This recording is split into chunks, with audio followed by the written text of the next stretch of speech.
Hi, everybody. It is April Fool's Day, April 1st. Welcome to the Fool's World. That's what it feels like.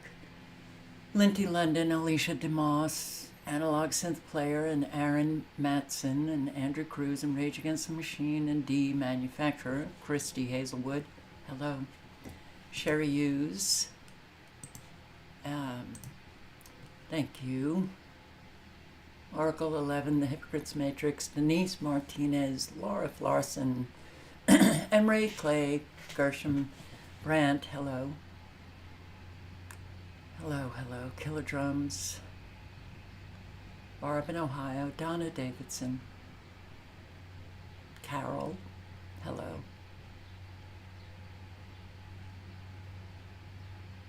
Heads up, I'm not sure I'm going to be able to get through this one tonight, but I'm going to give it my best shot. Super Painting 62, Moonlight Sonata, Phil Strange, Silent Walker. Hello. And look at this. All right.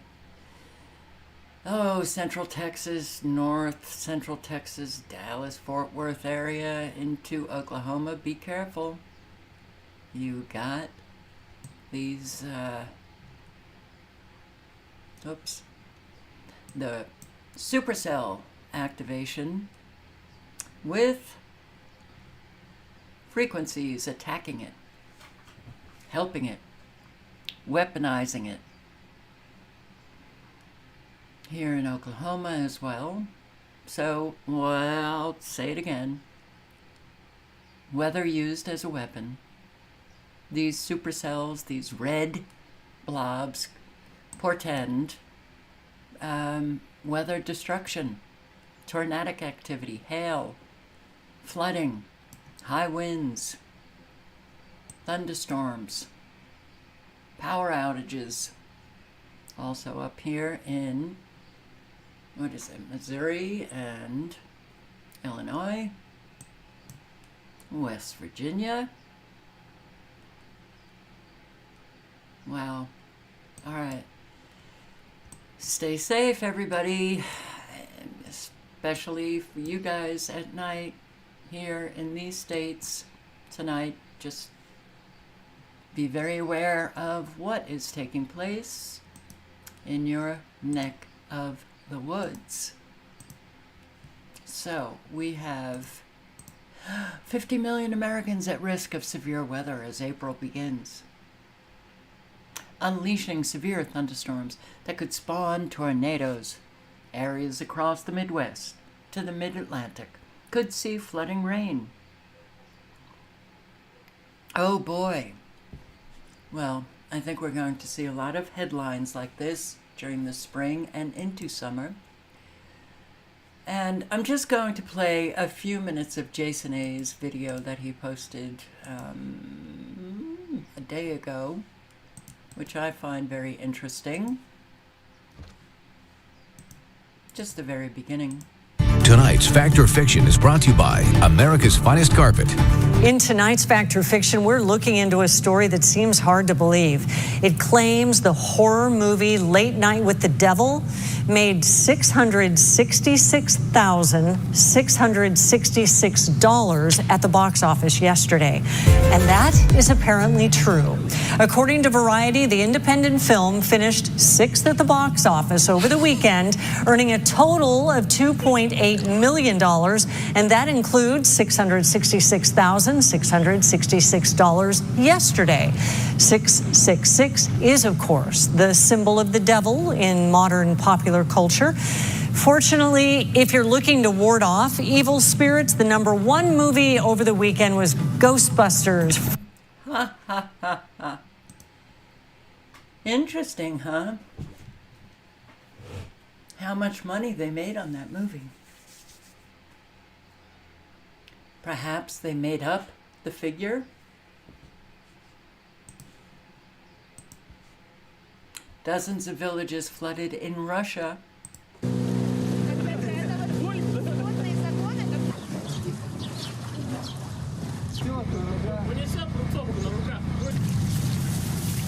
ВВР находится 48 человек, из них 10 детей.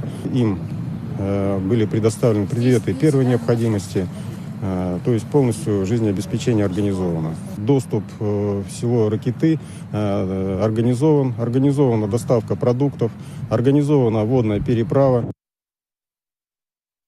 Домой-то, конечно, хотел. А куда там сейчас возвращаться, если везде вода? И когда все это высохнет?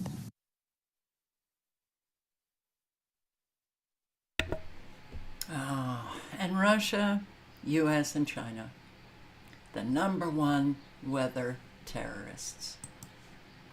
Pennsylvania takes farmland for the public safety.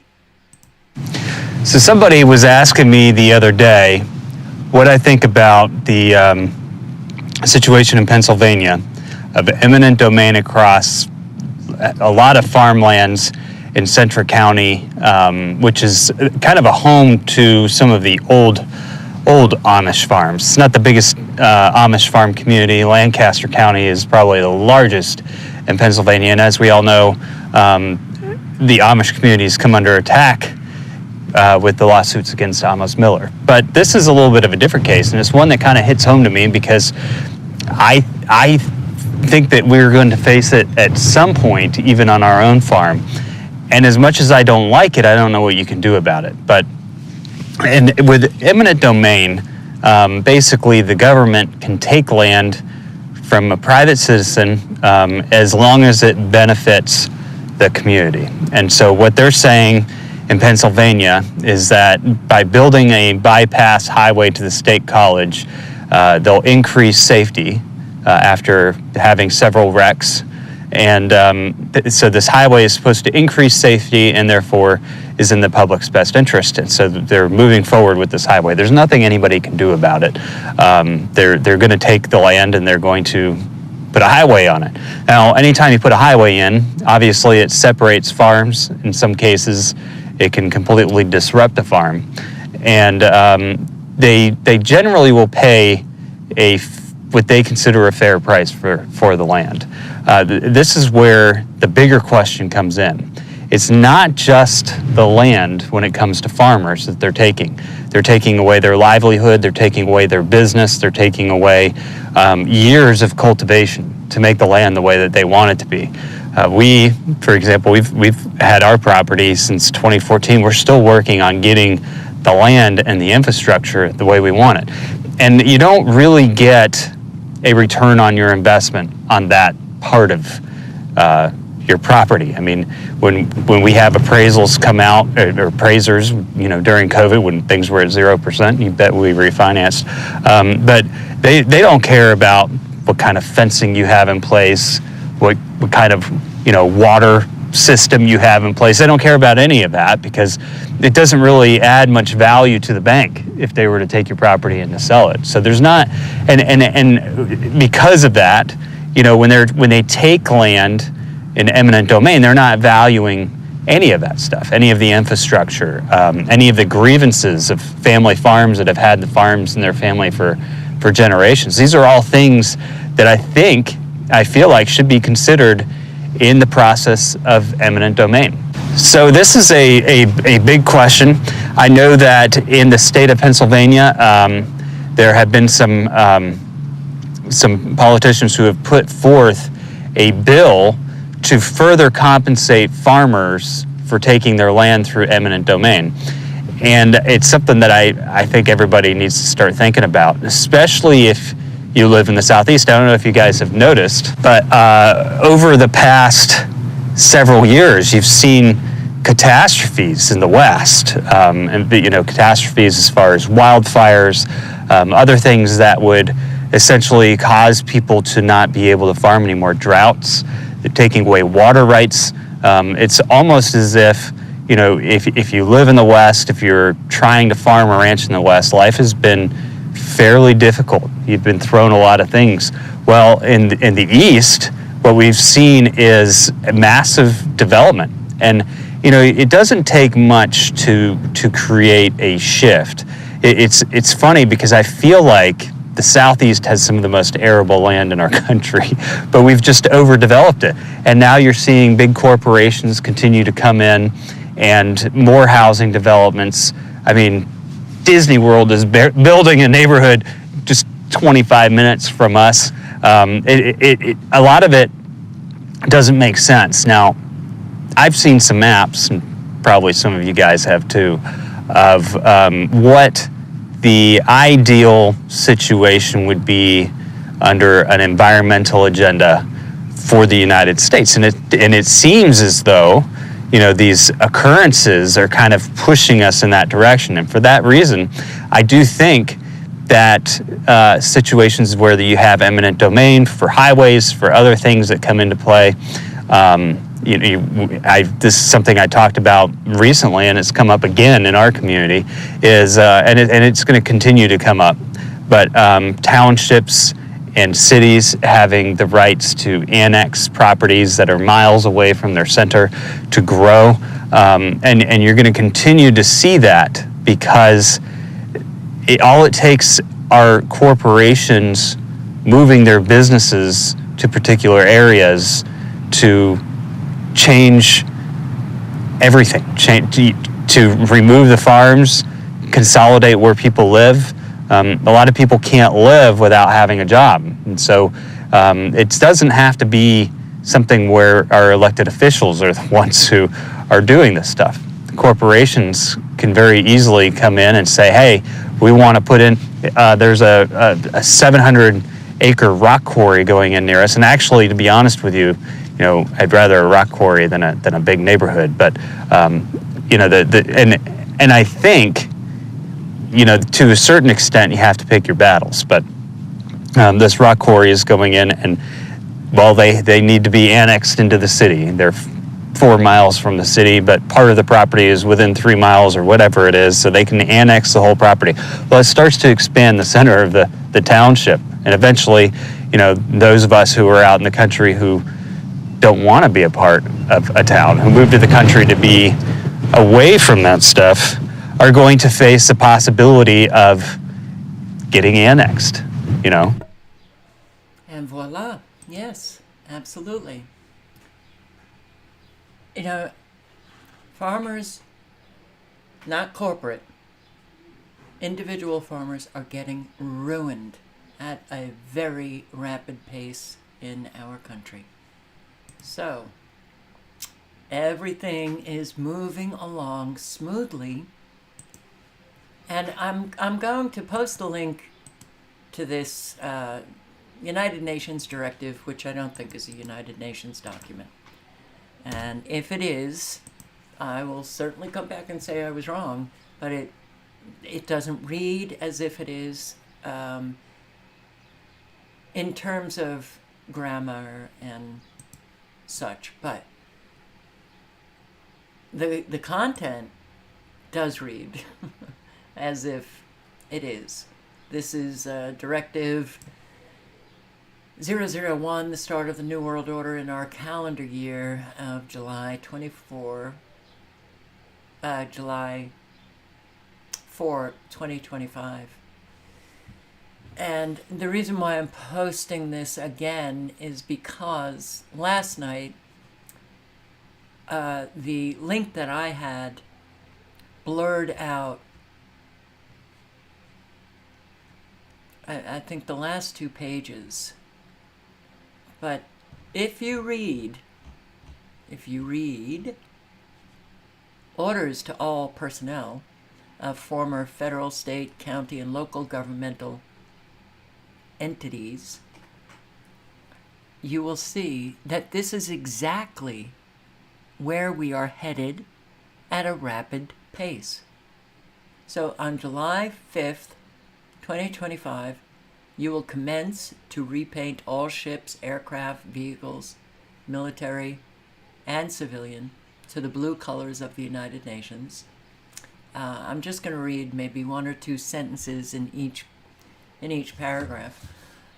2, all instructions or directives from the United Nations Security Council or United Nations representatives will be understood to be applicable to the entire former nation or nations and will be enforced throughout all areas and locations. Failure to comply or resist will be met by violent and brutal force. Those not in compliance should expect to be shot on sight. Bada boom. 3. Hospitals and clinics will continue to administer medical services as in the past. However, all hospitals and clinics will have management replacements, and future medical services will be provided as per United Nations directives, soon to be published, while free care will be available to all. Individuals over 50 years of age will not be allowed to have replacement organs, as the costs are unacceptable and the individual will have limited abilities to perform needed work for our planet's future. Similarly, those with diseases or deformities, to include children and infants, that preclude further or future possibilities for work and enhancement to their locales, will have approved, I just don't think it's a United Nations document, will have approved euthanasia used, depending on the individual's circumstances and abilities. 4. Schools and universities and colleges will continue to operate as scheduled until such time as administrators and educators are tested and returned to the classroom.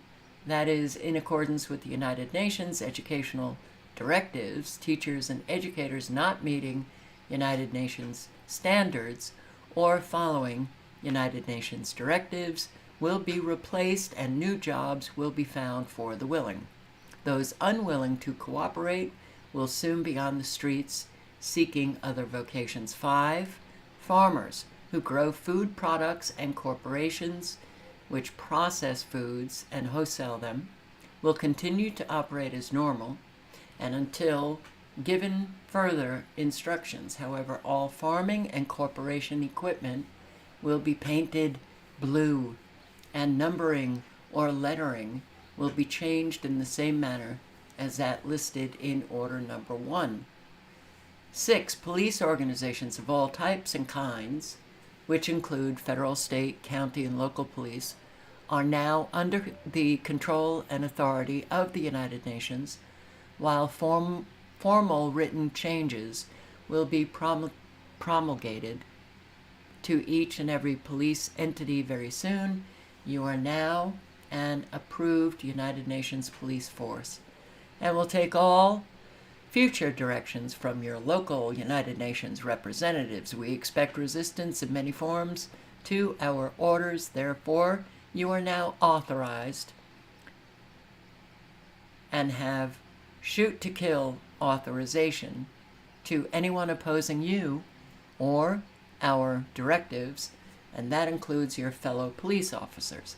There is no need to be concerned with trials or charges against you personally, as you have been granted authority to shoot anyone resisting your authority at any time.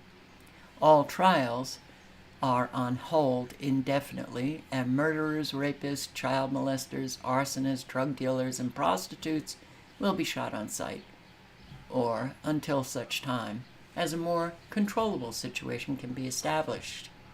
7. We acknowledge that some armed resistance from some police, military, and veterans groups, as well as from groups and individuals of various other patriotic beliefs, or even anarchists, is to be expected. These people or groups will be eliminated, either by your own forces or by those forces assigned by the United Nations Military Command. All nuclear, biological, and chemical weaponry are now under United Nations control, will be used in those areas where resistance proves to take too long or becomes too costly. Those who believe they can take a 30-30 rifle or 22 pistol rifle and oppose us are sadly mistaken, as biological and chemical use is authorized for all areas of the former United States of America. All illegal drugs and alcohol sales are hereby prohibited, and a minimum 20-year jail sentence will be imposed on a first offense. Second offenses will not be tolerated, and abusers of these prohibited items will be eliminated, as mentally ill patients will know eliminated as mentally ill patients have no redeemable value. Smokers will be given 90 days to end that habit and will be sentenced to 5 years in jail if sufficient progress is not noted during allowable time period. This problem may take care of itself in the future, as all tobacco sales will be prohibited. 9. All forms of religion and religious beliefs are hereby prohibited. All churches will cease to hold services, and building and structures that are not demolished will be used for the needs of the United Nations organizations. All religious icons, books, and paraphernalia are to be destroyed before United Nations representatives arrive. They alone will determine the best use of the building or structure, whether to simply demolish them. And 10, children past the age of 5 will be sent to United Nations schools for future schooling, and trained parents will be allowed to visit with their children on a semi-annual basis for a 3-day period. Now, I wish I could say to all of you, come on, are you kidding? But we're seeing the direction that we're going, and every section that I read is already taking place in small increments, and it's only going to get larger and larger.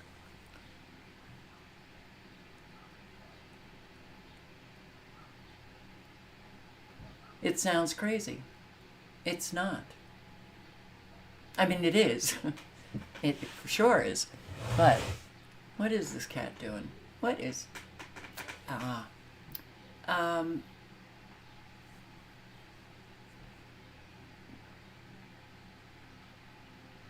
think we should have put up the resistance a long time ago.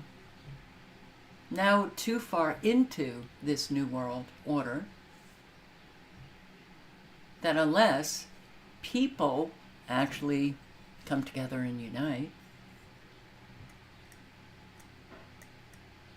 the best you can do is bring your best self to life and help those in need.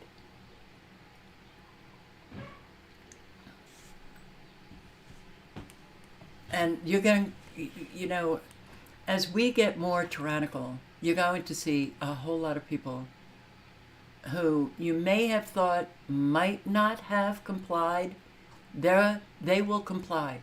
A whole lot of people are afraid to die. It's unfortunate,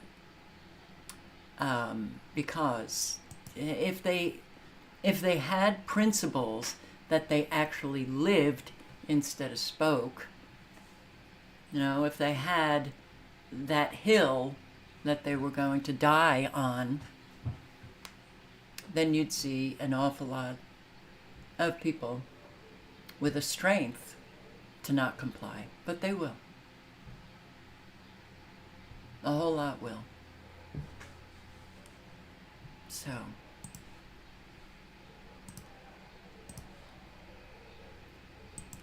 now, I posted this video, and I meant to bring it up, but it doesn't seem that I did. So, let me... And by the way, did I put the link into this? I think I did, but just in case. Pennsylvania taking farms, eminent domain.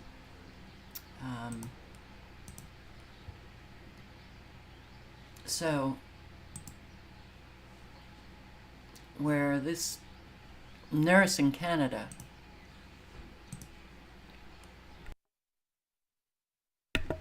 is not very happy with the direction her profession is taking. A dementia unit. So This news has, it's not sitting well with me at all.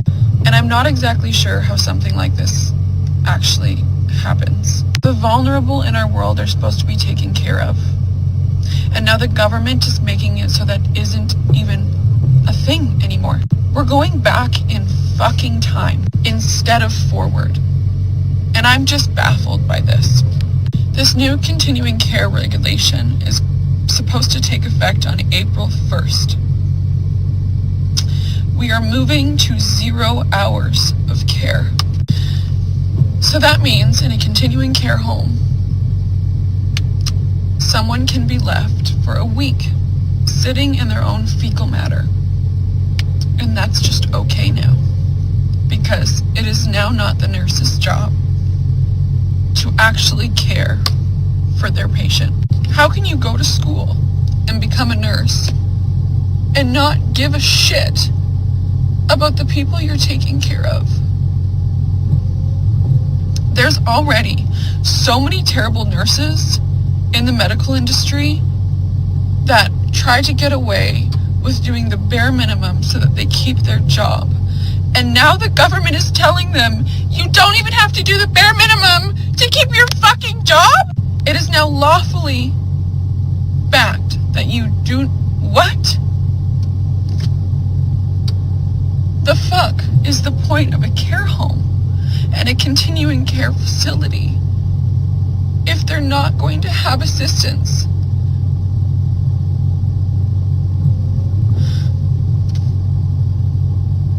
This is fucking wild. Basically now what this means is if you have not set yourself up for retirement, which the majority of the population has not, because who are we fucking kidding? In this day and age, it's hard enough to put milk and eggs in everyone's fridges. It means that you're not gonna, it's not funded. You're not gonna get the help that you need. You're not gonna have the products you need. You're not gonna have the care you need. They literally sent a patient who had a stroke to recover alone in a in a hotel in Leduc. Someone who had a stroke was sent to recover alone in a hotel in Leduc. I give up on this world. I didn't think it could get worse.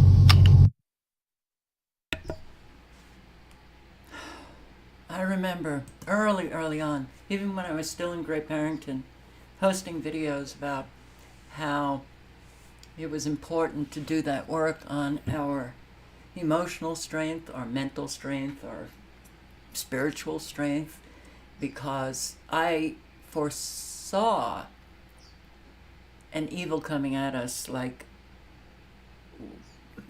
things that we couldn't even imagine. And now, hearing and seeing the evil unfold, unimaginable just a couple of years ago, actually. Wait, things are going to get so unbelievably evil that it will be hard for people to even face reality. It will be hard. So, what is she talking about? New regulations. Alberta, Canada removes regulations for standards of care in nursing homes. The Nursing Homes Operations Regulation said each resident of a facility should get a minimum of 1.9 hours of nursing and personal care each day. But the new Continuing Care Act regulations are silent. They removed regulations of standard of care. Until now, if an Albertan wanted to be assured that their loved one would get a minimum standard of care, it was in the law. Now, there is no guarantee. New regulations were approved by Cabinet by the cabinet in a closed-door meeting, published online at the end of February. Questions about the new continuing care standards come as the government continues to face criticism over the case of Blair Caniff, an Edmonton stroke patient who was taken to a motel in Leduc by a contracted service provider after he was discharged from the Royal Alexandra Hospital earlier this month. Caniff is paralyzed on one side and uses a wheelchair. And he says he was told he was going to a long-term care facility. Instead, they dropped him at a motel. He gets fast food meals, struggles to go to the bathroom, and back to his bed. What?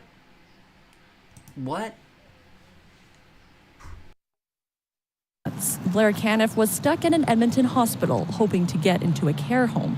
Then he says a social worker told him he was moving. They just told me I was going to a facility for long-term care. Were you just told this is where you are being moved to? No list. This is where you were going. He says he was taken to a hotel south of the city. And what did you think when you first got there? It was sort of a joke.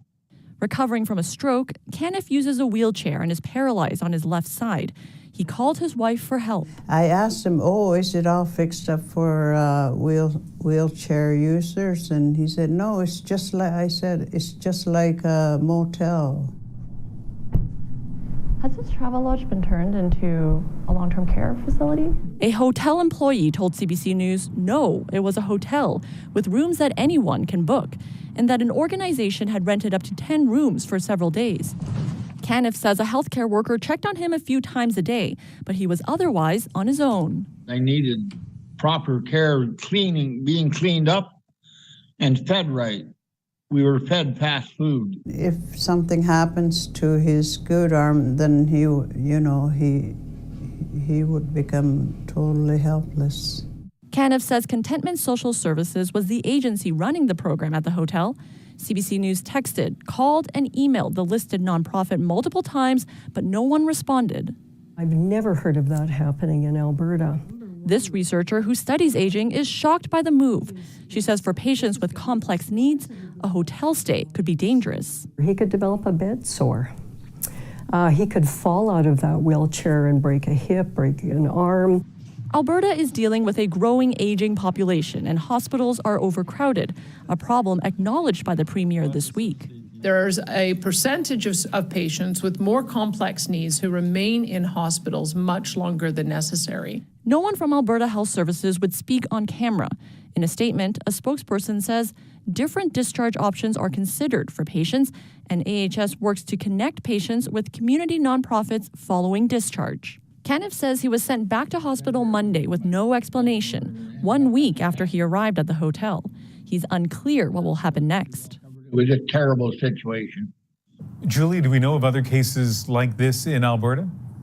So, Ian, I spoke with another patient who says he was also taken to a hotel after being in hospital. Now, AHS won't answer specific questions about whether a hotel is an appropriate place for a patient with high care needs, but it does say that care teams work with a patient and their family to prepare them for discharge. And options include lodges, emergency shelters, and short and long-term rentals. Do we really need to debate whether a motel is the appropriate place to discharge patients? A motel? A stroke patient who needs a wheelchair and all this? Really? There's so much that is happening, and it's not complicated. Yeah. Venezuela arrests YouTuber for terrorism amid pre-election crackdown. Listen, I also just want to say that this Bible verse where hearts will grow cold. I am wondering if people are actually allowing themselves permission to have a cold heart. For Christians especially, I would have thought that their hearts would not grow cold, considering that, you know, it's almost like a warning, you know, that this is not how it should be.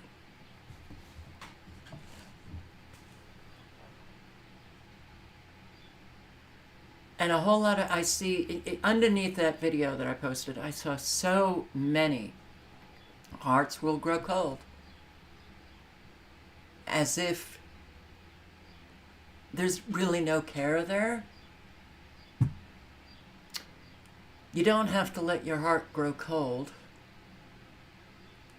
And don't see this as, well, this is the way, you know, this is what has been prophesized, and this is what, you know, I mean, people who have hearts that have grown cold should be confronted and shamed and told that they need to take a look at themselves. The lack of care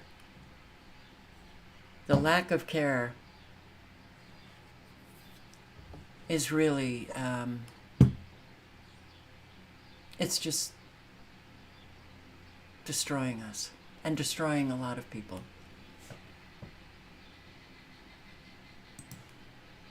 So, YouTuber, yeah, arrested for terrorism, a travel. He posted videos on traveling. So, here we go. A popular Venezuelan YouTuber has been arrested in Caracas on terrorism charges as Maduro's government, President Maduro, government steps up its crackdown on free speech ahead of upcoming elections. The government is becoming increasingly indiscriminate in its crackdown, rounding up friends and family members of government targets. The former radio host is best known for his travel videos on YouTube, where he has amassed nearly 2 million followers. And though based in Miami, Perez, this is the YouTuber, has spent more time in Venezuela in recent years, highlighting the country's natural beauty, but also the reality of its economic collapse by showing empty resorts, supermarket shelves, and gas stations.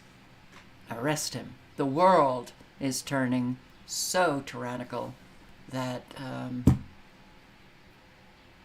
you gotta watch what you say, right? Yeah, you gotta watch what you say. The Scotsman. J.K. Rowling, well, the Hate Crime Act in Scotland went into effect today, April 1st, but it's not an April Fool's Day joke. So J.K. Rowling launched an attack on Scotland's Hate Crime Act, she's not the only one, with hashtag #ArrestMe. Freedom of speech and belief are at an end in Scotland if the accurate description of biological sex is deemed criminal. I'm currently out of the country, but if what I've written here qualifies as an offense under the terms of the new act, I look forward to being arrested when I return to the birthplace of the Scottish Enlightenment. Rowling said, in passing, the Scottish Hate Crime Act, Scottish lawmakers seem to have placed higher value on the feelings of men performing their idea of femaleness, however misogynistically or opportunistically, than on the rights and freedoms of actual women and girls. The new legislation is wide open to abuse by activists who wish to silence those of us speaking out about the dangers of eliminating women's and girls' single-sex spaces, bathrooms, locker rooms, and, girls' teams, athletic teams. The nonsense made of crime data if violent and sexual assaults committed by men are recorded as female crimes, the grotesque unfairness of allowing males to compete in female sports, the injustice of women's jobs, honors, and opportunities being taken by trans-identified men, and the reality and immutability of biological sex. Yes. Okay. Why aren't more people screaming out about what is taking place in our countries with everything that I just read? Why? What has happened to people? Are they already terrified even before the Hate Crime Act went into effect today? The obviousness of everything that is happening, that these governments enacting legislation that are, people have called it absurd. It's far from absurd. This is a violence against all people.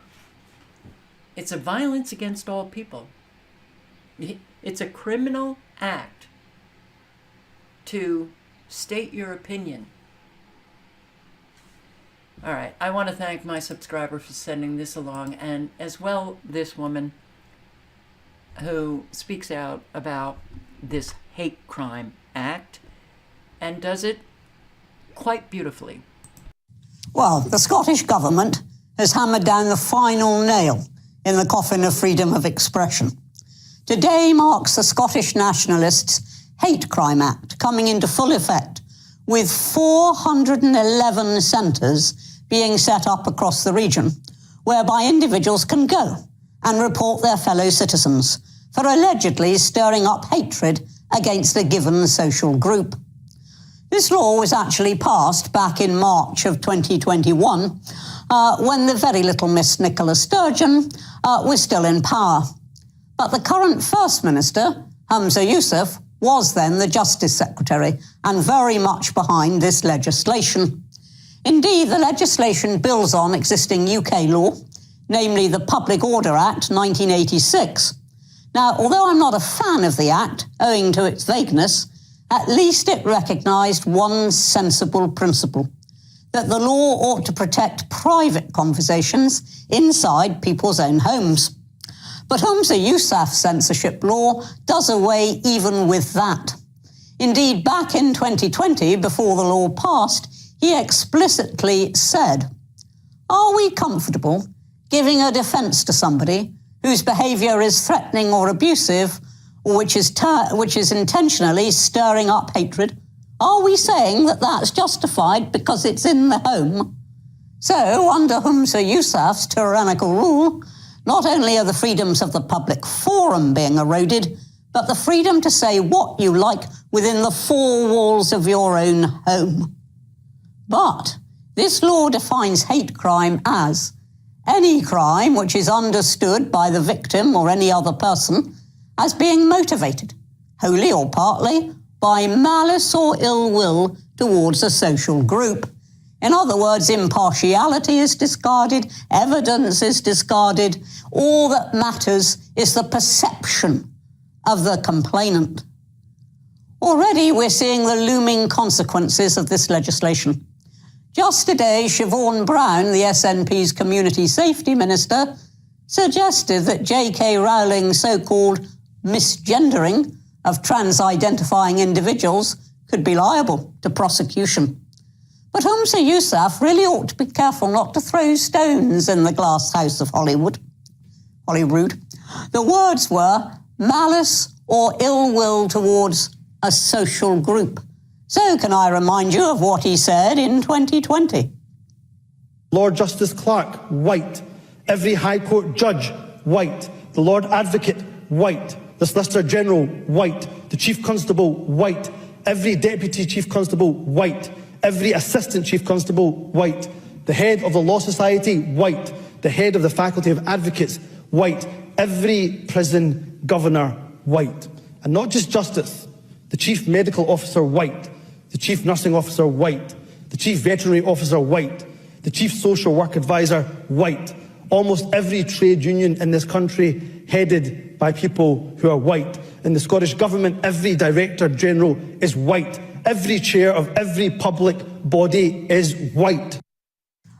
Oh, wouldn't it be a shame if someone were to take this legislation to its natural conclusion and report Humza Yousaf to the police for a clear display of malice or ill will towards white people.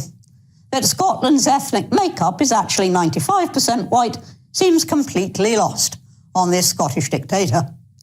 Funnily enough, Humza Yousaf was reported to the police for breaking the SNP's Hate Crime Act when he said, quite justifiably, about a year ago, that the transgender rapist Isla Bryson should not have been in a women's prison.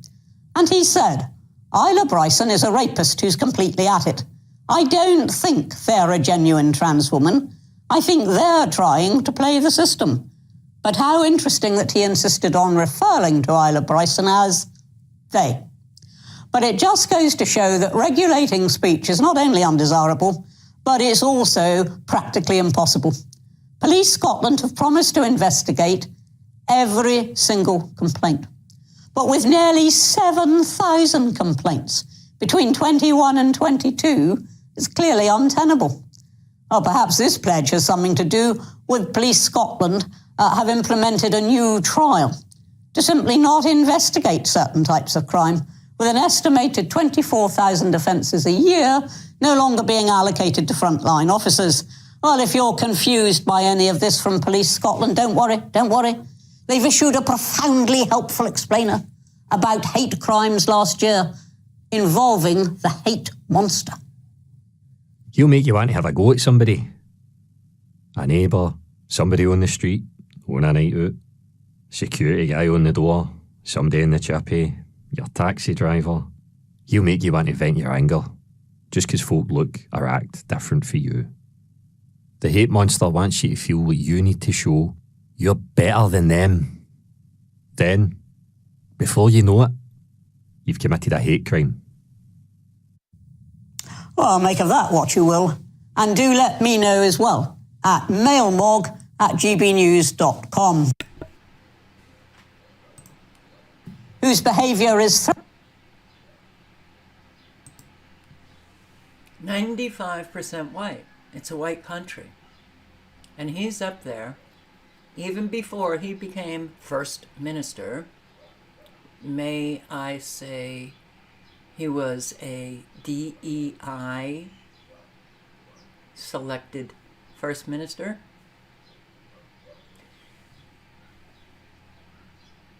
You're complaining that people in government are white. In Scotland. Now he's the First Minister. That shows you how utterly corrupted all governments are now. That little speech he gave should have thrown him out. And I'm not saying, that you should keep all government officials white. In a 95% white country, you pick who's qualified. And this guy obviously is not qualified, sending Scotland into, this tyrannical Orwellian state, meaning nation state. Everybody should be up in arms about this in Scotland. But it's also taken place in the UK, Canada, and we already have the FBI going, knocking on doors. Oh, we just want to talk to you about your Facebook post. Oh, no, you're not in trouble.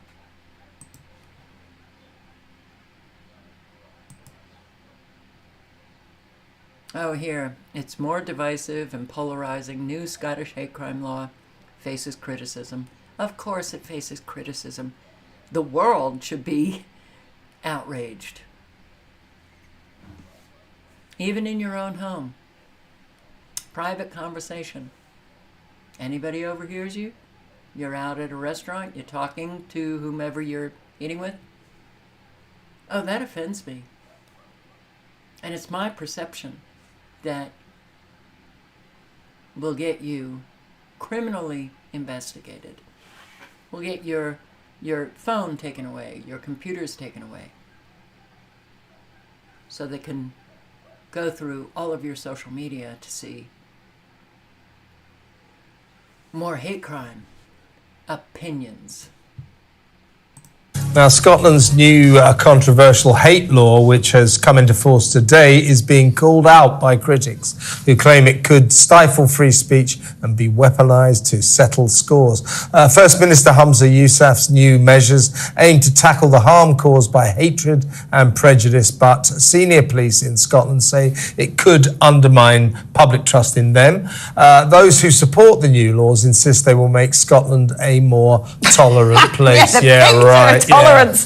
Joining us now is former columnist for the Scottish Herald, Donald MacLeod, and The Sun's political columnist, Trevor Kavanagh. Donald, will these particular laws make Scotland a more tolerant place, do you think? Someone's done it again. No, Scotland didn't have a problem. And where this problem's come from, I don't know. It's always been regarded as an open-minded, friendly country, except, of course, when the Old Firm play, then it all spills out on the streets. But generally, we're regarded worldwide as a friendly, open-minded country. The messaging in this is terrible. It sends out a signal that we're divisive, we're polarised, that we're secretive. You know, and to me, it reminds me of, you know, in 1930, well, not that I was about, but I certainly know about it, but 1930s Germany, we've got Putin's Russia, the Xingping's China, not to mention the Rocket Man's North Korea. It is, to me... I think they have more free speech in Russia.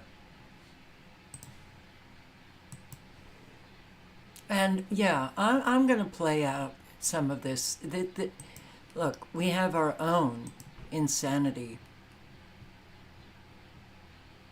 And I have to hand it to Coleman Hughes for getting on The View. He has such great patience. He is such an intellect. And that he actually accepted to sit at a table filled with lunatics. Perhaps he did it in the hopes of, in the hopes of maybe changing a mind, but I think he did it for the audience, not these crazy. But the fact that The View is still on air, MSNBC, The Joy Reads, that these people are still on air speaks volumes about the American people. We should have shut them down a long time ago.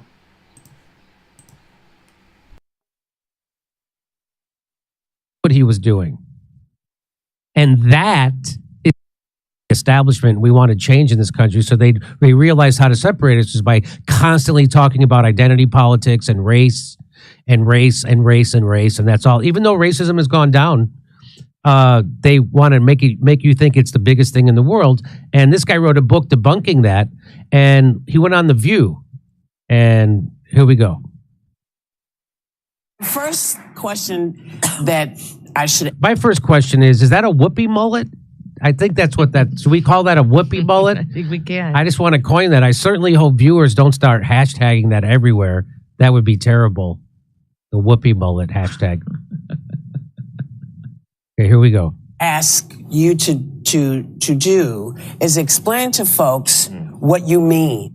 That's got to frighten children, that haircut. That's got to be like, is there a monster coming? Because that's what... Here we go. By this. She looks like an outer space villain. She looks like a villain you would encounter in outer space. That's what I would think. Okay, here we go. Like something from Battlestar Galactica. That's what the villain would look like. Arguments for a colorblind America. What do you mean when you say that? So a lot of people equate colorblindness to I don't see race or to pretending not to see race. I think that's a big mistake. We all see race, right? Oh, I'm sorry. His name is Coleman Hughes. I don't know. I call him Colin Rugg. That's a different guy. His name is Coleman Hughes. Sorry. Yes, you did. And we're all capable of being racially biased, so we should all be self-aware to that possibility. My argument is not for that. My argument is that we should try our very best to treat people without regard to race, both in our personal lives and our public policy. Of course. And the reason I wrote this book, thank you. Sounds like the audience of The View agrees with this guy. Guess who doesn't agree with this guy? All the ladies on The View. Here we go. The reason I wrote the ladies on The View cannot afford this level of harmony that he proposes because they are all about the elite othering. You don't need the people on The View if everyone's getting along. Here we go. Watch. The book is because in the past 10 years, it has become very popular to, in the name of anti-racism, teach a kind of philosophy to our children and in general that says your race is everything, right? And I think that is the wrong way to fight racism, and that's why I wrote this book at this time. I'm sorry, baby. Yeah. Can I just point out that there is a reason for that? You know, when I went to school, getting any information about anyone's race was not taught. No history. There was no black history. None of those things were taught. And here in America, 100 years ago when I was a young woman, that's how people saw you. That's how they judged you. So I think... She's literally talking about 60 years ago when she was in school. How old is she? She's 68 years old. He's talking about over 60 years ago. Okay. I don't want to say it's your youth, but I think you have a point, but I think you have to also take into consideration what people have lived through in order to understand why there has been such a pointing of very specific racial things, like women couldn't get into colleges. If you are a black person, there are a lot of colleges wouldn't accept you, trying to equal the playing field. I think that's what a lot of folks have been trying to do. I'm sorry, I didn't mean to cut you off. I think that's your experience, and that's valid. You know, as a counterpoint, when I was in 5th grade, we all watched Roots together. Yeah.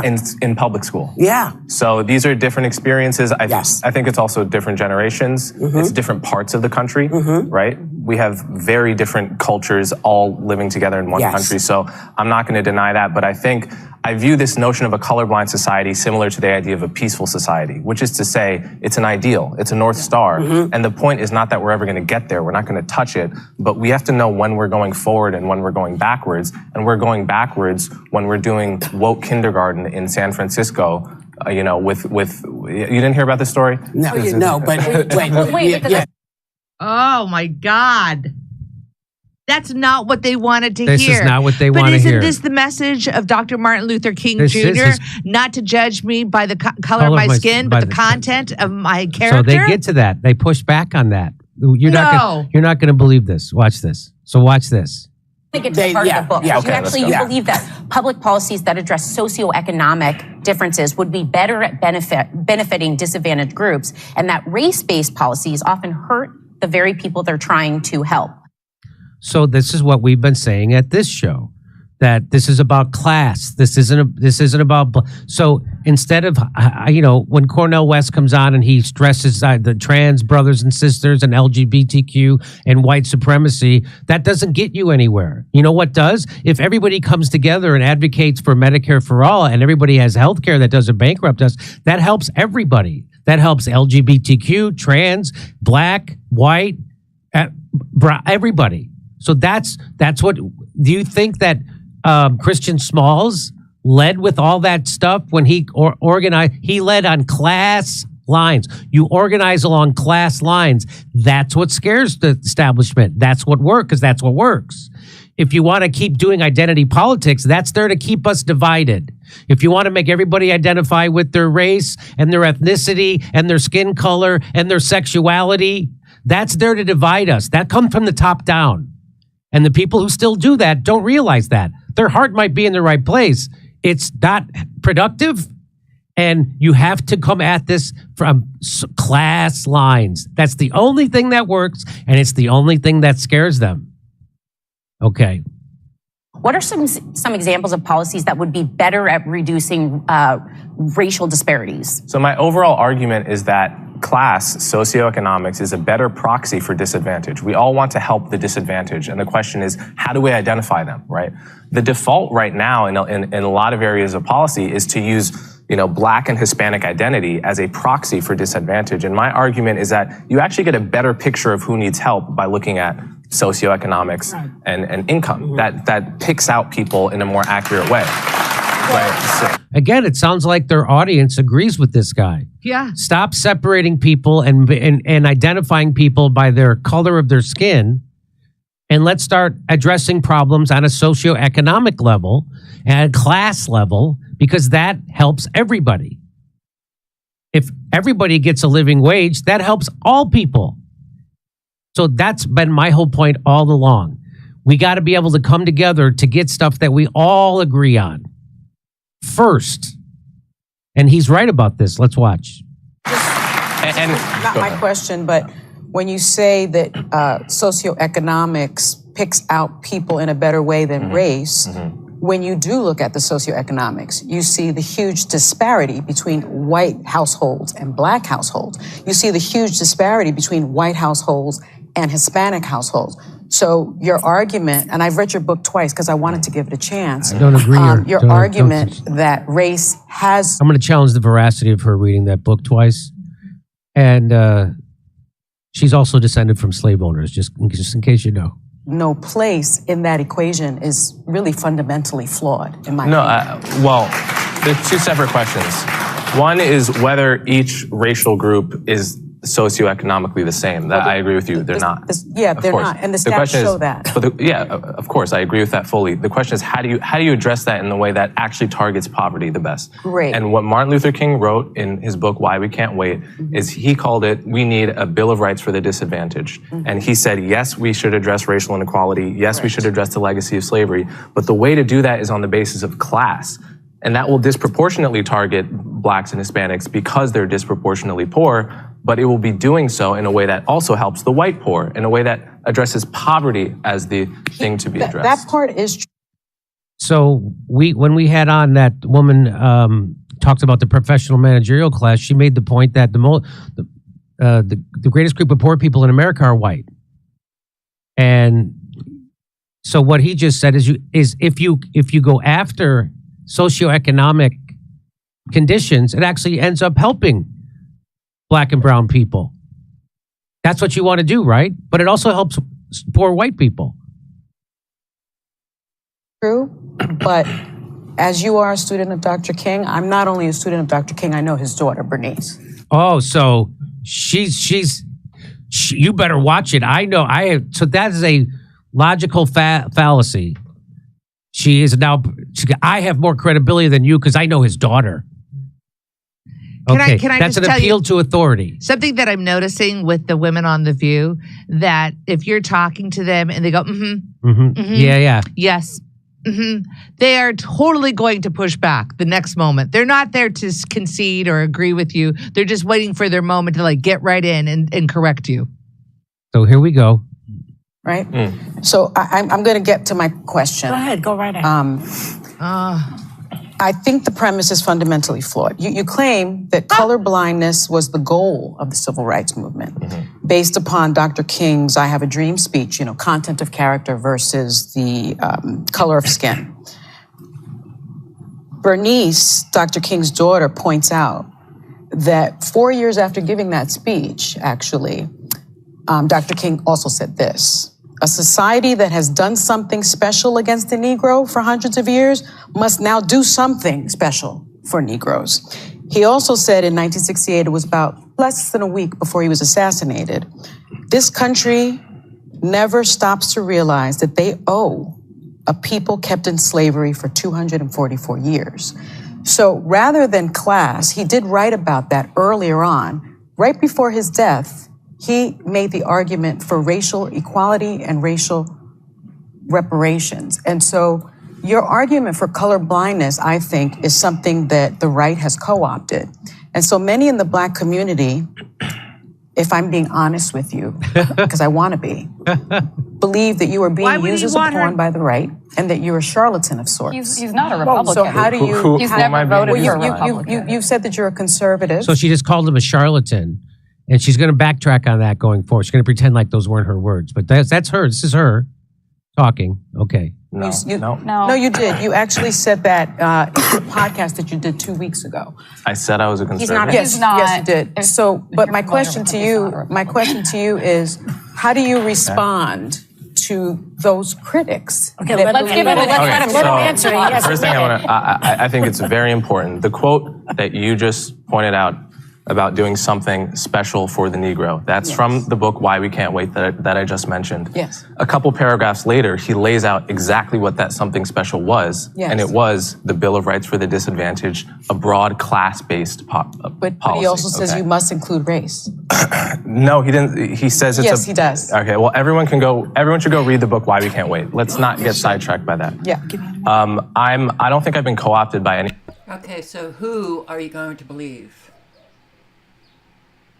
That nut job, and she is, or Coleman Hughes, who has studied and studied and studied this subject? Who are you going to believe?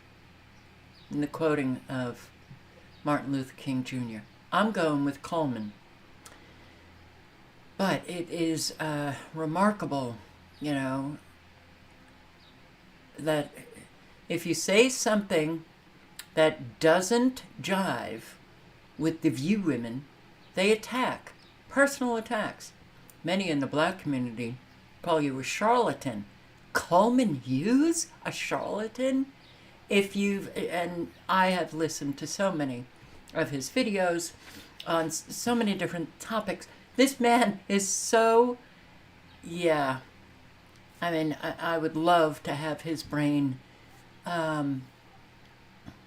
charlatan. Yeah, attack personally.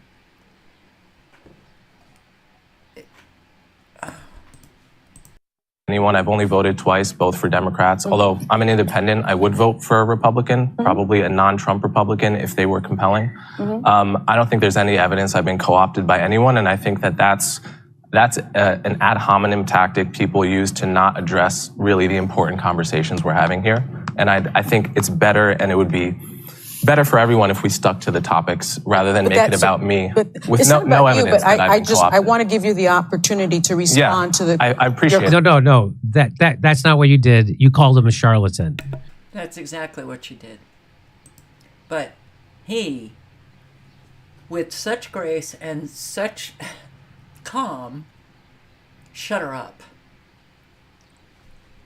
That is also something that I would love to have. Maybe in my next life. Oh, God. But, yeah.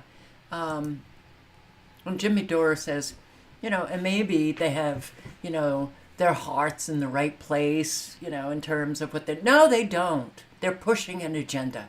They are pushing an agenda. And that woman who has, I think, a black father and a white mother... What the hell is her name? I can't even remember, because these people just, they literally repulse me. And they're unworthy of remembering their names. But this woman, these people are there to purposefully send hate into the minds of an awful lot of people.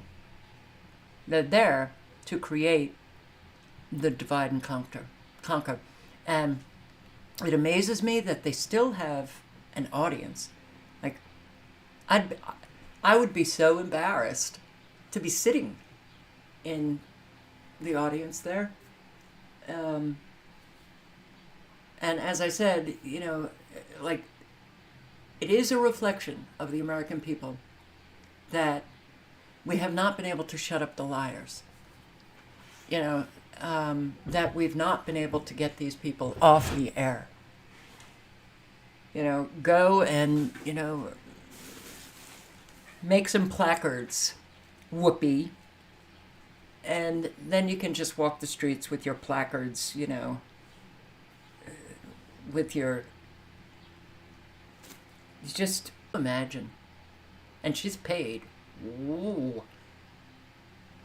These people live fabulous lives while they literally get up, get dressed, get all made up for work, go out,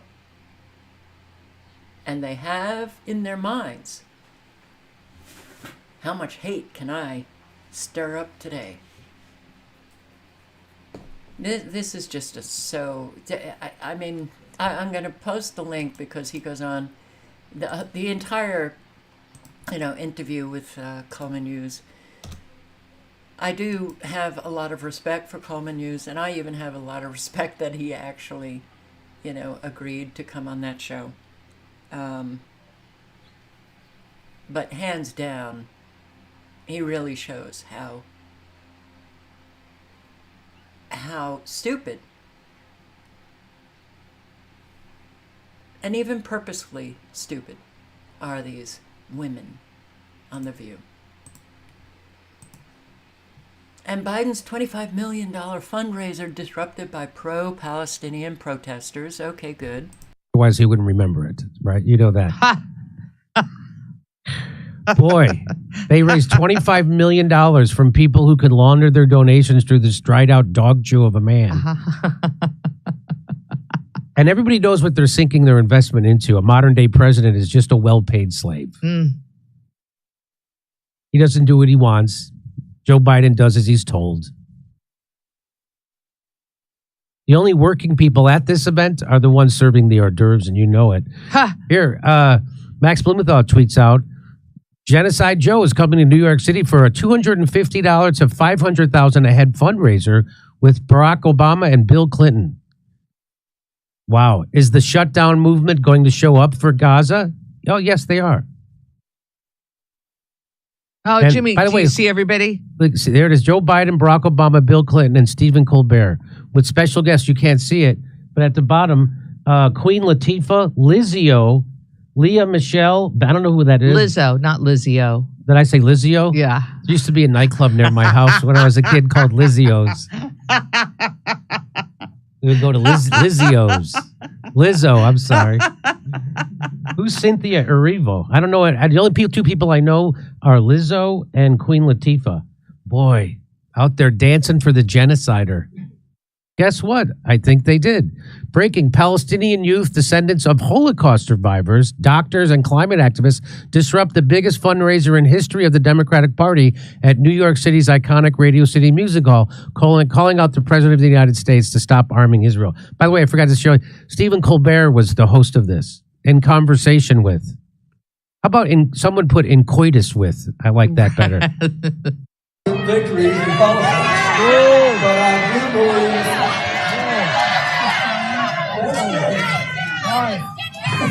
for people watching at home, excuse me, Mr. President. For people who are watching at home on the feed, you may not be able to hear that there's some protesters here. Hold on a second here. So that was Stephen Colbert going, excuse me, folks at home in the audience. There's some protesters here. Okay. Yeah, you're supposed to be one of them. You're supposed to be speaking truth to power, taking the piss out of the powerful. You're not supposed to be up there filleting them and facilitating them. And that's exactly what was going on. What really is telling is that Radio City Music Hall, which is a big music hall, was sold out. Sold out. Who could possibly want to see Biden, Clinton, Obama? Democrats, obviously. But how is it that people can see or just ignore all of the evidence that these people are so morally corrupt? They're murderers, and they've made American people vulnerable for attacks. I don't get how people can support people like this. It will be mind-boggling until I die. Biden officials resign in protest. And good that this is getting attention. Here's somebody who wasn't at that $25 million fundraiser with Stephen Colbert and Lizzo. and Queen Latifah for Joe Biden. You know who it is? The U.S. State Department human rights officers had to resign in protest over Gaza. So there's a lot of internal dissent over him doing a genocide, turns out. The evidence speaks for itself. Here she is. Her name is Annalee Shalene, a State Department official, the latest to resign in protest against the U.S. support. Boy, it took her a while. But here we go. Here's what she said. I hadn't initially planned to resign publicly. I hadn't been at state for very long, and I didn't think it would necessarily matter. But I decided to go public because when I started to tell colleagues that I was planning to resign over Gaza, so many people's response was, please speak out, please speak for us. At the end of the day, many people inside state know that this is a horrific policy and can't believe that the United States government is engaged in such actions that contravene American values so directly, but the leadership is not listening. The evidence speaks for itself. We've had, not only the ICJ's ruling, not only the UN Security Council ruling, clearly the administration is unwilling to admit to reality. And I just want to reiterate, I think this is not only obviously devastating for the lives of people in Gaza, but is doing incredible damage to America's standing on the international stage. It is incredibly demoralizing for people inside the State Department, many of whom believe very deeply in what America says it stands for. So I'm trying to speak on behalf of those many, many people who feel so betrayed by our government stance. So there. And you know what? Saying, please speak for us. You need to get up and speak. You need to get up and speak. Don't hand that burden to one woman who quit. Follow her lead. Because not following her lead will get us nowhere. But if you followed her lead, it might get us somewhere. And there are so many people that just do not have it in them to do what is right. Instead, they say, oh, please do what is right for me too, while I sit here collecting my paycheck in silence. Yeah. All right, I'm going to post a link to this video that was sent to me by a subscriber. Shocking beam, the 5G.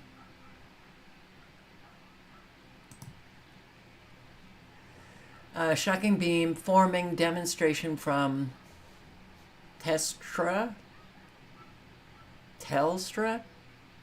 puts people into panic mode. Well, I don't know about that title, but the 5G, and they did tests, and they showed that the beam will follow you. And think about 5G surveillance. What is radar for? Is it really for tracking planes? Or is it for surveillance of the people? And next-rad radar, the Doppler radar, is in the 5G frequency band. So that's why we see all of the, what I believe to be the plasma, the blue that comes out. But, and I would post videos and people would say, you have no idea what you're talking about. They're tracking planes. They're only tracking planes in half the country, the eastern half, where you see a lot of areas out west that radar is just not activated. What? All right, so that yet another good, video to show how dangerous is this whole environment that we've allowed to get manifested on us. Total solar eclipse 1 week away. Residents need to stock up on necessities ahead of solar eclipse. This Texas mayor talking now. Well, thanks for having me. Wonderful to have you. So for the first time in more than 140 years, Central Texas is now in the path of totality. This is an exciting time, but also a time for residents to be prepared. So what are you advising they do to avoid any major disruptions to their lives? Well, that's a really good question. And we've been working on this for about 2 or 2.5 years now. We've been telling our residents, be sure and stock up on gas, groceries, prescriptions, any other supplies that you might possibly need. An eclipse is like maybe a couple of minutes long. Working on it for 2 years. Stock up on your prescriptions. Something else is happening, if anything happens on the 8th, because now they're talking about we might have a whole lot of cloud that prevents us from actually seeing the eclipse. But all of these areas that are in the totality of the eclipse have like 100,000 people descending upon them. I was in South Carolina for the 2017 eclipse, and it was like nothing. All right. So everybody should be questioning why. Why are we having these mayors, these government officials coming out, make sure, your cell phone is charged and you have gas and you've got food and you've got your prescriptions and you got your... I mean, it sounds more like an EMP attack. During the next couple of weeks, because it's not just the people coming in advance of the eclipse. It's going to be a traffic jam leaving here. So quite a few folks are planning on delaying their departure by a number of days. Plus, a lot of the bed and breakfast motels around here have been requiring at least a 5-day extension of time to stay here. And so the reservations have been put out. A lot of folks are just taking their vacation time and spending it here with us in Central Texas, enjoying the beauty of our area. Right now, it's wildflower season here, and we have a beautiful selection of wildflowers along the roadways and the byways here in the hill country of Texas. Well, I'm sure it is beautiful this time of year. Great to hear that you're having more guests out there than usual, I would assume.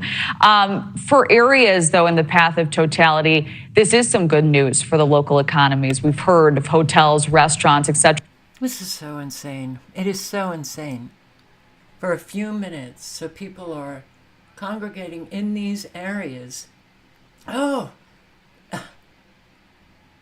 And now...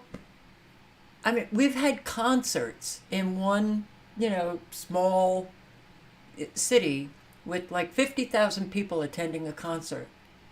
And somehow they've been able to get home that night. And for some reason, now they're telling people, to leave, stay put for a couple of days because of the traffic.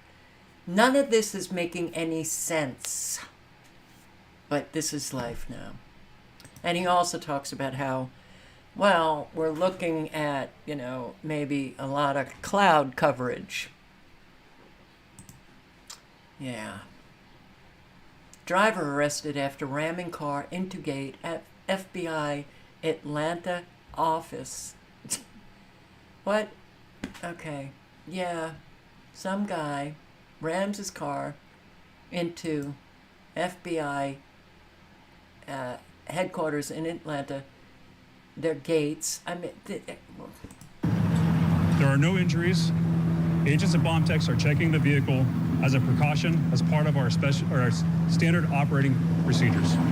Oh, yeah. Okay. Iron gates came down on the vehicle, but he then rammed the gates, still trying to get in. Agents quickly rushed to the vehicle and pulled the man out, and they don't know what his motive was. January 6th, prosecutor arrested for stabbing driver on Florida highway in road rage attack. This was at the end of September, but I missed this one, boy. This guy, Patrick Scruggs, 39-year-old, former now, federal prosecutor, was driving along I-275 Tuesday morning when another car collided with his, according to authorities. Video captured by a bystander shows a man, believed to be Scruggs, getting out of his car. The driver, apparently, who was stabbed, had experienced a medical episode moments before the crash, which led him to swerve into two cars, one of them belonging to Scruggs. Behind the wheel of the second car that the victim hit, he had noticed that the driver was slumped over his car and realized that he was in need of serious medical attention. Ahmed Kahaf, 40 years old, Tampa resident, said he stopped his car to help the incapacitated driver. At that moment, he said the driver woke up, jolted forward, accelerating his car into his vehicle. He then tried to swerve the car, but then also collided with the second car belonging to a very violent man, apparently. All right. So Gahaf, I don't know how to pronounce his name. He was trying to come to the aid of the guy that was having a medical episode, causing this car to, slam into Scruggs in his car. But people are truly, they've just been losing their flippin' minds. And here's a video of this guy. This is the prosecutor.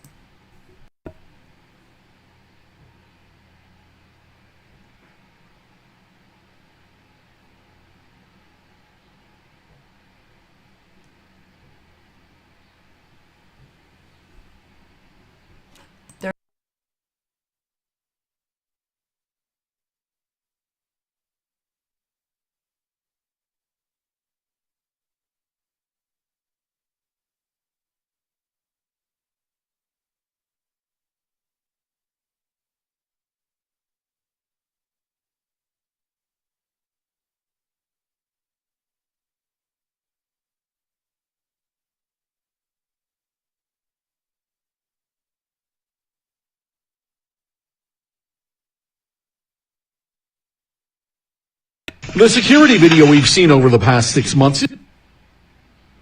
Oh, well, doesn't matter. My mic was off. Is chilling enough. Unencumbered and well-equipped thieves knock out glass doors, disable the alarm system, and unconcerned, easily and frankly quite loudly slide a half-ton safe down a flight of stairs before carrying it off in a rental car. They come in teams with backpacks. Each backpack has a different tool set. Some are the breaching tools, some are the electronics, jam alarm systems. Very quick, sophisticated actions. Local, state, and federal officers went to work and put enough pressure on these thieves to head elsewhere, yet they've cycled back from L.A., New York, Tennessee, and Ohio now, and more efficient than ever. Bouchard says the last group of alleged thieves arrested received training in Chile, and they're roving with dozens of others. Now we know we have teams from Colombia, and New York intelligence has teams, like criminal gangs from Venezuela now. They rent hotel rooms, Airbnbs, apartments, carrying multiple disposable IDs in case they get arrested. Bouchard says if you're leaving your home empty and quiet for a while, if you have an alarm, use it. Try to get your devices hardwired. Try to have redundancy of communication. So, a warning. We have criminal gangs that have come across the border. And that, well, welcome them in, okay? Open up your home and let them stay there.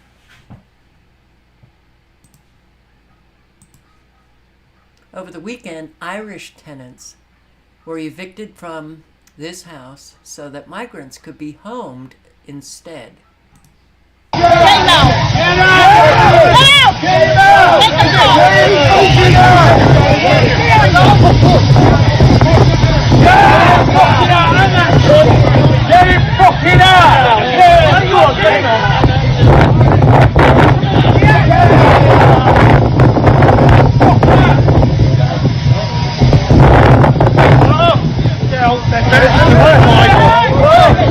Get the fuck out! Go! Get away! Get away! Now! Tell him to go! Tell him to go! Tell him to go! Now!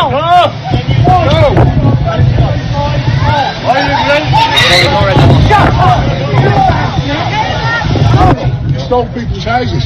You've stolen houses. Right, the van needs stealing the houses. keys. The van needs the keys. Who's got the keys? Go and get someone got the keys. If you don't give him the keys, keys. Now, right, well then we'll be pushing it. People will be pushing it and the van will get go and get someone got the keys.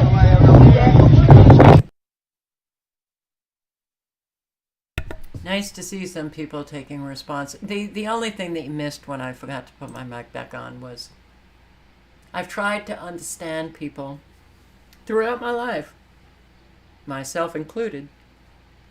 I don't anymore. I just don't. I've given up. And that was in response to,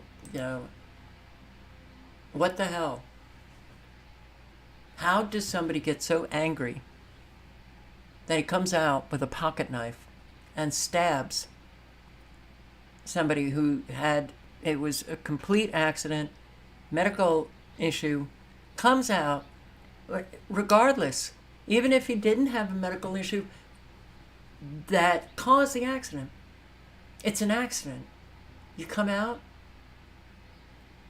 you have that kind of violence in you, the immediacy of the violence. Something is very wrong. Something is very wrong. And yes, the poisons, the frequencies, but you also have to have that inside you. If it's the frequencies, you have to have that inside of you. And a whole lot of Americans, I'm going to say it again, it does not matter how materially successful they are. They do not know who they are. And when you don't know who you are, you're very vulnerable to evil taking over, especially with what we're now seeing with all of these electromagnetic frequencies, where they can control the population externally.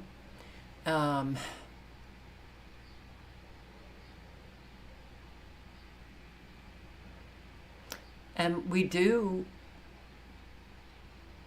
I will say that people who don't know who they are, who have been gung-ho, talking a good game about who they are, but not really living it, and pursuing material success, they can be so easily triggered. And yeah, Americans have a lot of issues unresolved. That's why I'm just saying that you got to be very careful. Don't think that, you're in a situation like that, and based on the sex of the driver or the color of the skin of the driver or they're wearing a cross, don't think that, oh, everything's going to be cool.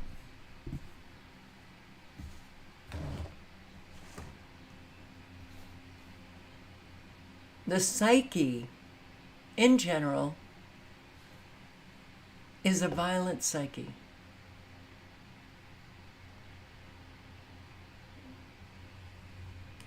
I'm not even sure we had much reason, human kindness, and sanity.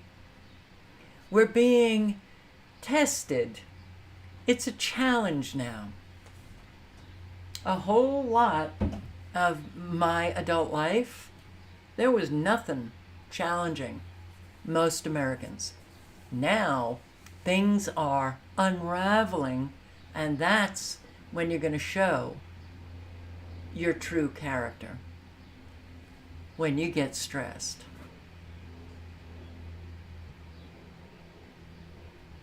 So, different generations, not the same beliefs. Well,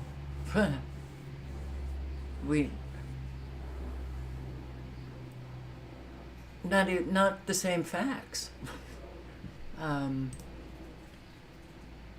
Not the same facts. So here, young children found and saved from the back of a lorry in London. I'm not sure it's from the movie. Cause somebody let me know it's from the Sound of Freedom. Cause it don't look like, this look like real events.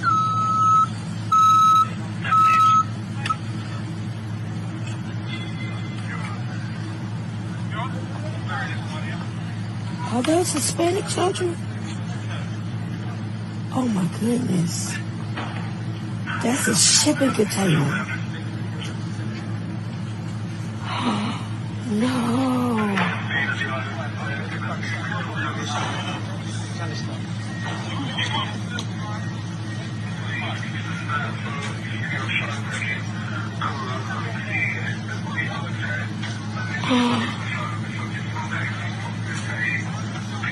Oh my goodness, it's more.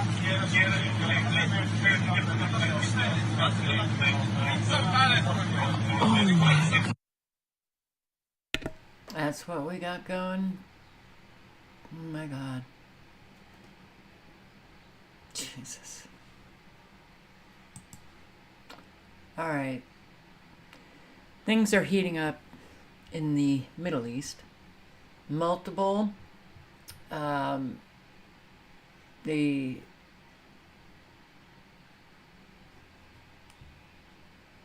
two more top IRGC, the Iranian, oh God, I can't remember.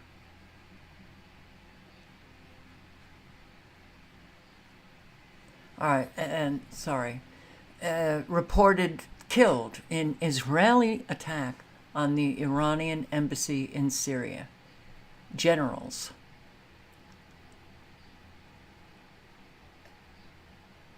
They bombed the Iranian embassy in Syria. God, why can't I remember the name of the military in Iran? Oh, God. And Russia voices outrage. I mean, everybody should voice outrage. Bookend goes a little wild. So if you hear noise, that's Bookend, my cat. Death toll from the Israeli strikes on the Iranian embassy has risen to 11. 8 Iranians, 2 Syrians, 1 Lebanese. All of them fighters, none of them civilians. Russia's foreign ministry, we strongly condemn this attack. Of course. Coming in out of the Middle East. Take a look at these images that are just coming into our newsroom as we have learned that a top Iranian commander is believed to be among the dead after an apparent Israeli airstrike next to Iran's embassy in Syria that also killed 5 other people. Footage did show the strike in the Damascus area of Meza hit a building adjacent to the Iranian embassy. That is according to Iranian media. Now, the targeted building was Iran's consulate and ambassador's home. Want to talk more about what we know so far, so let's bring in Mark Chandler, the Director of Government Relations at Coastal Carolina University and a professor of practice. He is also a former senior defense intelligence official. Thank you so much, as always, for taking the... Oh, I'd rather you listen to Richard Medhurst. I'll put his link in the chat.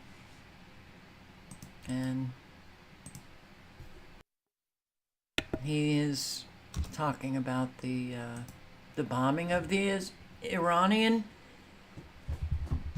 Islamic Revolutionary Guard. Thank you, Kim. I don't know what's going on with my fabulous brain, but it's just not operating very well. And Bookend, could you just wait maybe a few more minutes before you go wild?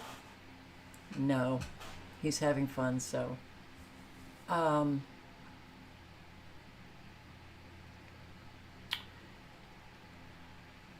Our government and militaries, Israel and the United States, are setting us up for the world to hate us,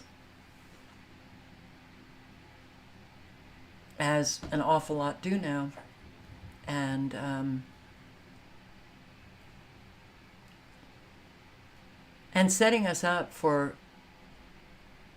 to be attacked. They're out of control. Their violence, their evil is out of control. And the only people that could bring them back into control are the people uniting to get this stopped. But that's not going to happen, and we know that. So,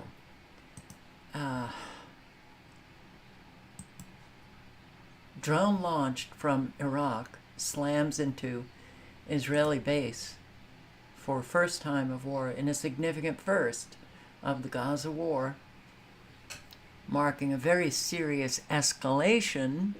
The Israel Defense Forces have confirmed that a drone which slammed into a naval base in Israel's southernmost city of Eilat early Monday morning launched from Iraq. Okay, so we've got an escalation going on. And do we think that it's going to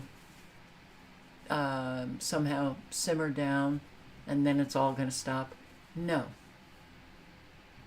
So we have this historic fundraiser at Radio City Music Hall with 3 war criminals, 3 murderous psychopaths, Biden, Obama, Clinton, and we have in the Biden administration people coming out saying, well, yeah, they speak a good game about the possibilities of negotiations for a ceasefire. And, well, we're talking to, oh, wow. Wow. That's quite a pink sky. Israeli officials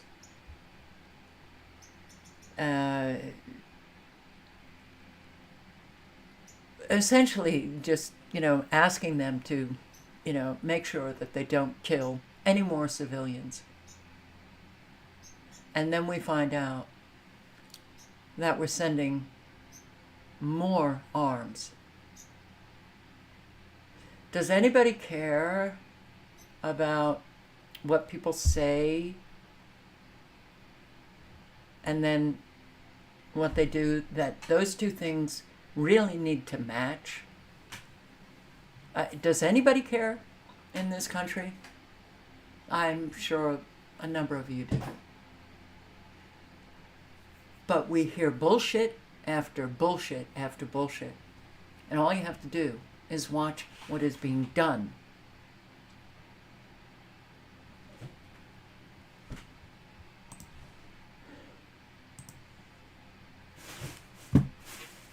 IDF has killed over 100 journalists, 100 plus journalists.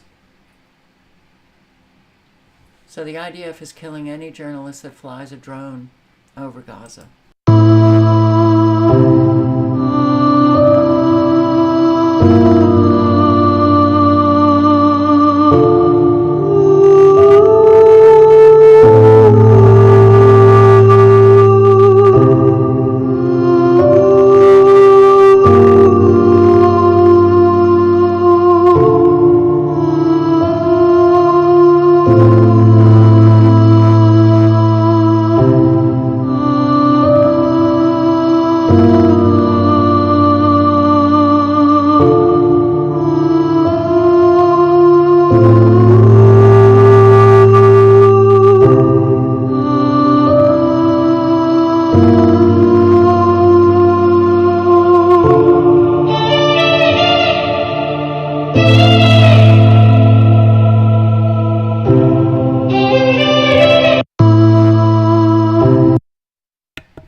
law allowing government to temporarily shut down Al Jazeera in Israel passed by the Knesset.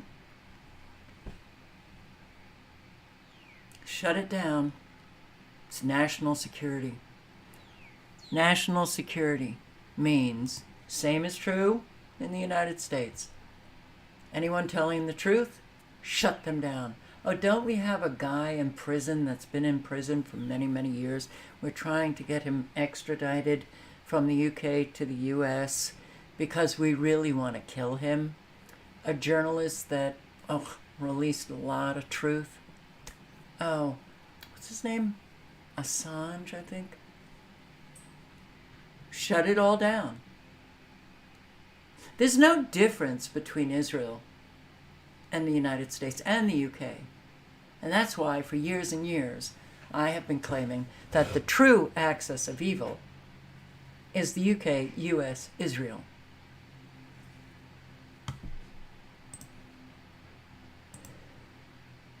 And I can't even go here.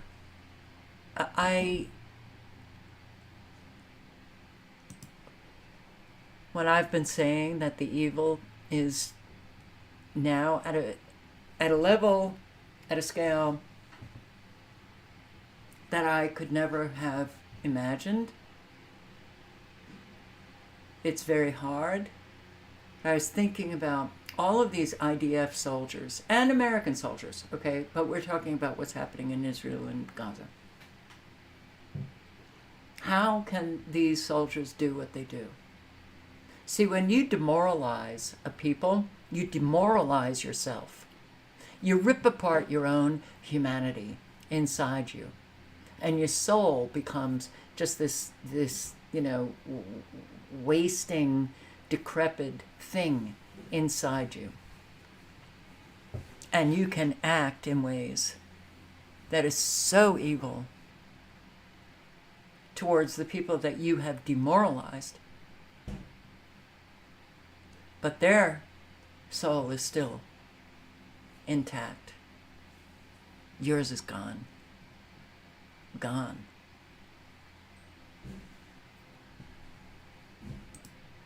Israel tied up women and children, then ran them over with a bulldozer. This is worse than the Melee massacre.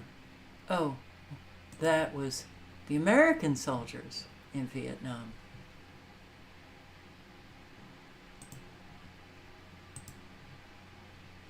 Plan that he announced at the State of the Union address the other day, I think it was on Friday, where he said that they're planning to construct a temporary pier off the port of Gaza, or off the coast of Gaza, supposedly to assist with the delivery of humanitarian assistance to the Palestinians. You want to somehow demonstrate to the world that you actually care about the victims of the genocide, that you are arming, you are funding, you are supporting and enabling in every conceivable way, and after you have vetoed repeatedly every ceasefire resolution that came to the United Nations that could have brought a halt to the mass murder that you and your client state are committing.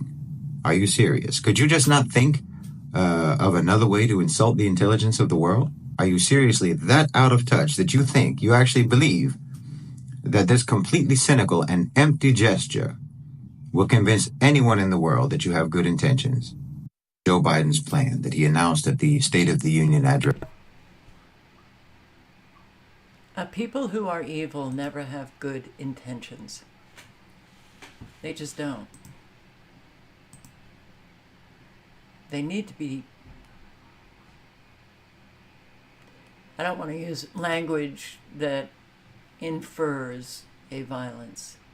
They need to be done away with. Looking at this huge pink cloud.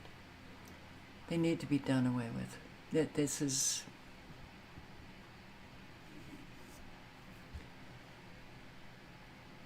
I never thought that I would live to see this kind of... There's no other word but evil. And I don't say that in a religious sense. There is evil in the world. There is evil in people. And that's what manifests. You know, evil societies, evil countries, evil world. When you have an awful lot of good people who are sitting around doing nothing. We know that. But we do have an awful lot of good people sitting around doing nothing, so it's only going to continue. It's going to get very hard to face reality. But for all of those who are suffering the consequences of this reality, if you turn away, you're betraying them. They need at least the witness. They're not going to find any justice, but they need witnesses to the injustice that they are experiencing. So on that note, I say thank you for showing up, and live honestly and speak honestly. Establish yourself as a trustworthy human being. Help those in need in your community. And always think about the food pantries and the animal shelters, because you may one day need that help. And you'll be very grateful for those who didn't forget and helped them out. So, yeah. Be safe. Awareness, always. And on that note, good night and good luck. Ciao, guys.